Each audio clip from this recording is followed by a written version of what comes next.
good. How the heck are you today? Yeah, I'm finishing this up. I took some time, just sat back a little bit today, and one, I've been working so doggone much. It's like, you know, it's time to just really kind of kick back a little bit. And this afternoon, decided to do that for a bit. And some of the things have been bouncing around in my head. Okay, before you all say, I was thinking you didn't have much up there. Plenty of room for thoughts to bounce around. Uh, you know, I wanted to share it with you, some of my thoughts.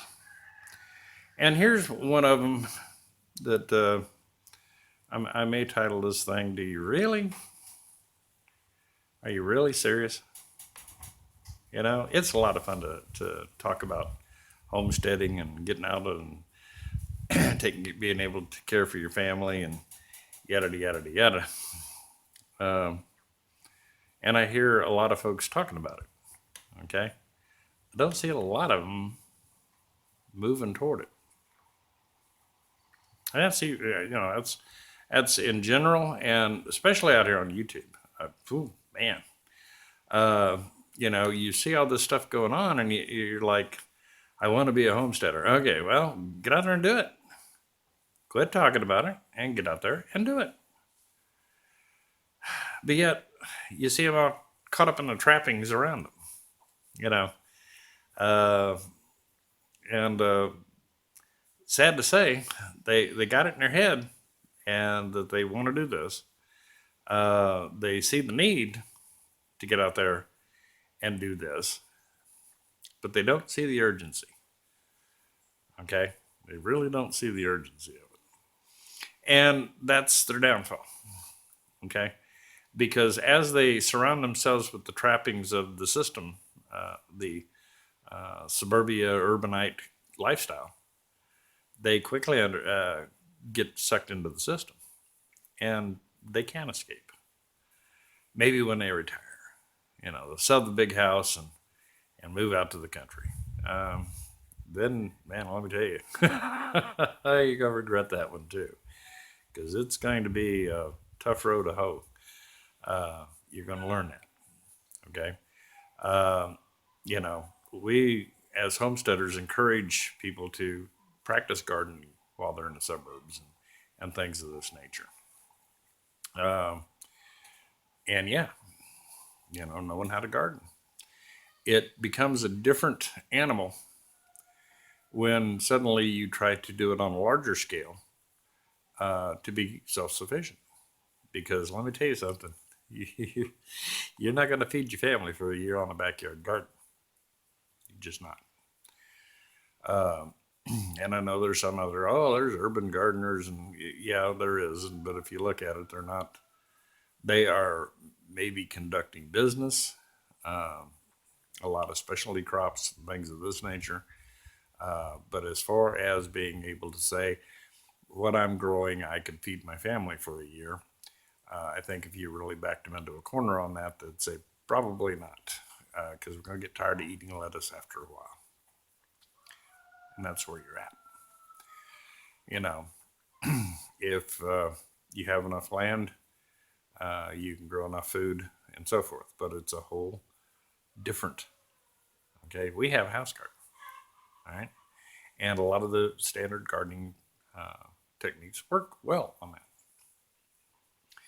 But when you start growing a crop, okay, different skill sets, different equipment, different everything.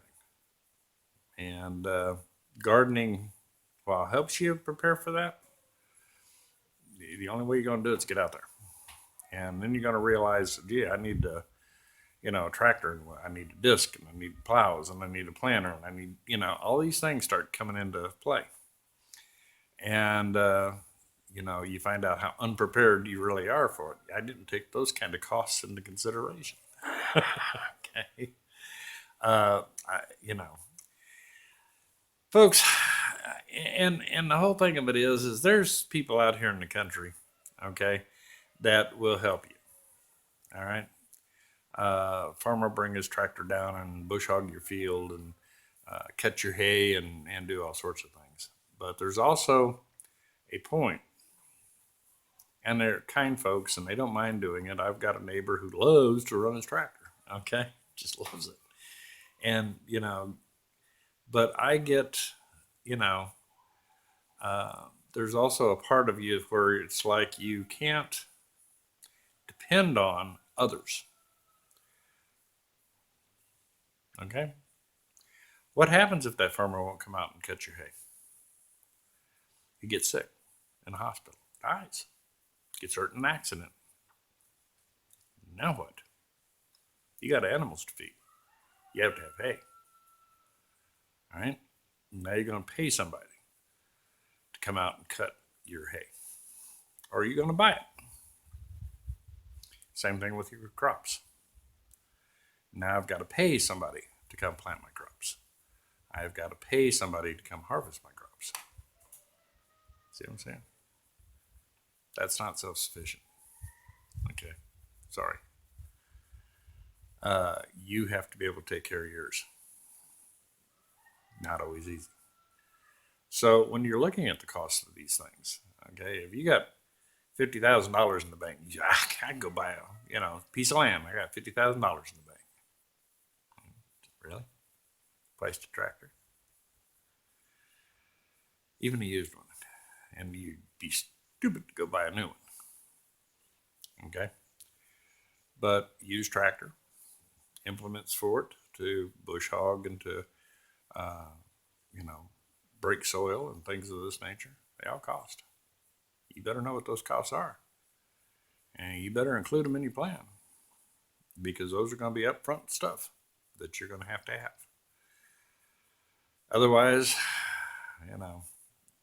it's a recipe for failure. Like I said, you could be surrounded with the best people in the world who will do anything in the world to help you. One, do you want to always be the one standing there with your hand out asking for, help? Two, what happens if? Okay? If your neighbor suddenly passes away or your neighbor gets ill, things of this nature. And you just can't take that kind of risk with your family's future and their livelihood, right? So plan for these things. And know that you're going to have to pick up a whole different set of skills for these things. There's guys I've met out of the cities who couldn't change their own car tire. What are they going to do when their tractor breaks down? And there's nobody around to fix it. Got to have that tractor up and running, right? Tag, you're it. You better start playing with changing that car tire, tuning up your cars, changing their oil. Learn a little bit about diesel mechanics, learn about hydraulics. Start studying these things while you can. Time to learn it is not when it is a situation to where your family is dependent upon you having those skills. That's not the time to try to learn them. Wake up, folks. There's a lot to it. Okay, there's a lot to it. You need to plan for those things. So that $50,000 you got laying in the bank, about half of it's going to disappear just getting the implements you need to take care of a homestead. Lions and tigers and bears. I think Danny touched on that a while back down at Deep South Homestead. He's working 10 acres. Okay, 10 acres. And he needs a tractor to do that. And he's right. Okay, you're going to have a tractor for 10 acres unless you're decided to have a horse farm. But I don't think horse tastes real good if things get really hard. Okay. And there's not a big market. Okay, unless you're, have a famous stallion for stud, you're kind of, most people you talk to, and I talk to a lot of people who raise horses, and they tell you, there's the money in it. If I was doing this to even pay a couple of bills, it'd be a joke. So, and I'm sure there are people out there who successfully do this, but for the most part, folks, no, there's not a there's not a big demand for horses. Of course, if the grid goes down on gasoline you can't get and things, there may pick up a demand. You never know. But got to use your head a little bit. Think, think, think, think, think. What do I need? Okay, I can guarantee you, 10 acres, you need a tractor. It doesn't have to be a big one, but you're going to need a small tractor, a few implements, just to take care of the land. Bush hog, going to have one. Okay, period. Going to have one. The average farm's lawn is bigger than the average bear. Okay, I right now I mow 3.5 acres. That's just around the house, folks. 3.5 acres. Yeah. So you're gonna have a good lawnmower. Yeah. Don't waste your money on these little weed whackers.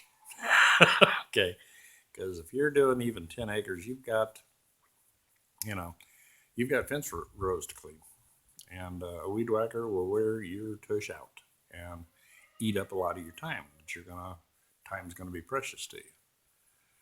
Those little push mowers, the string trimmers, work a little better.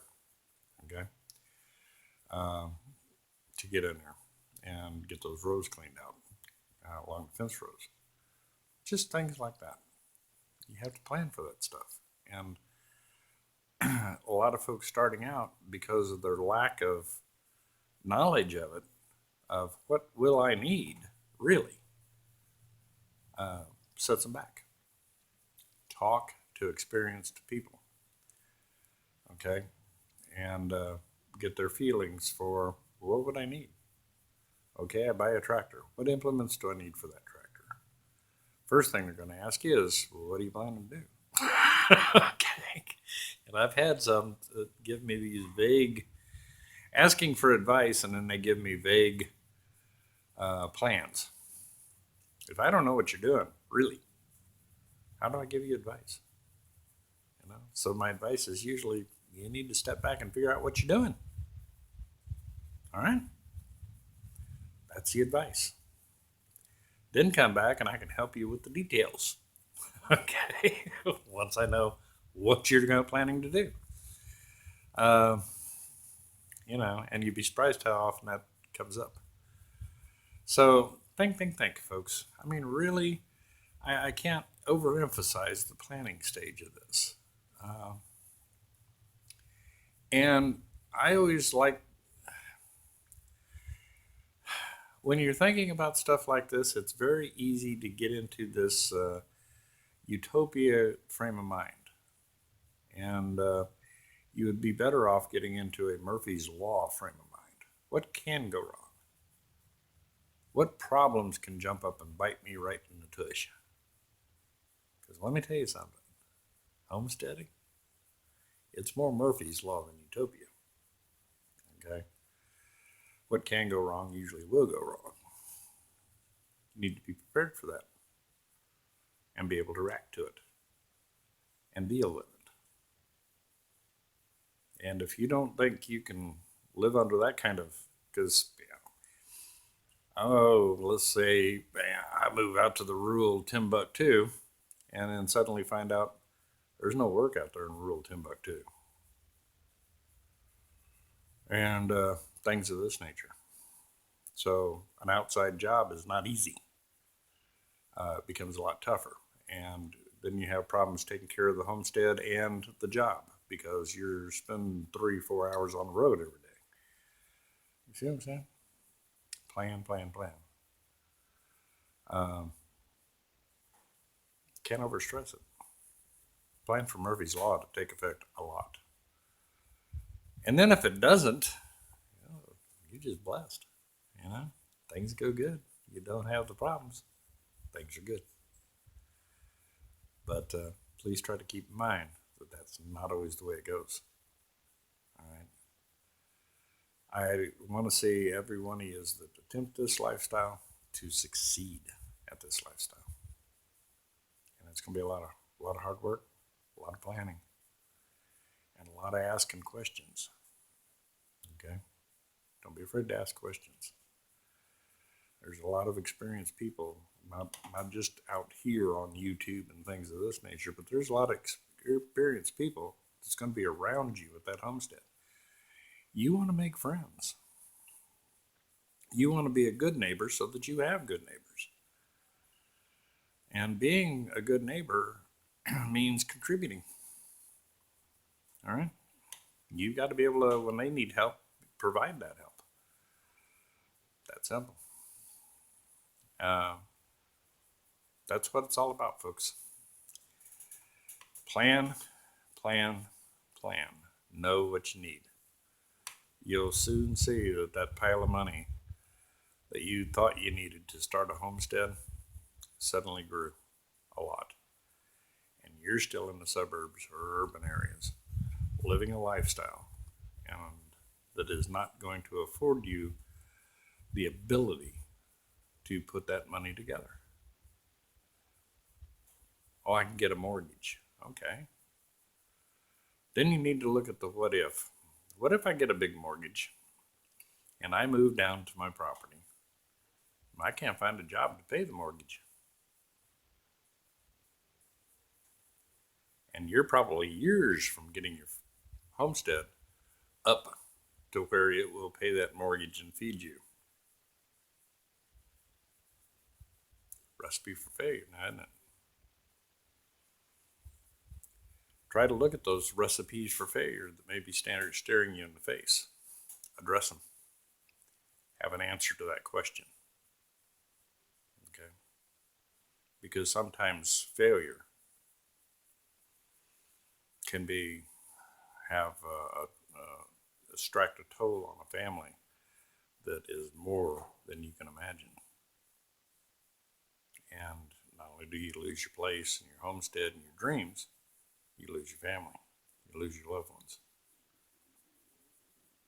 Have the answers to your questions. Be prepared. But for heaven's sakes, get busy. You don't have forever. And the younger you hit that land, the better off you are. This is Rich from Tennessee Homestead. Love you guys and appreciate you. I promise I've got to get off my duff and get some work done. But I wanted to get these made so that give you a little food for thought. Maybe that's what I'll call these, food for thought. And hopefully they help you. You guys take care. Hope this has just been a wonderful week for you. And appreciate you. I really do. And I wish you the best success. Go get it. Take care.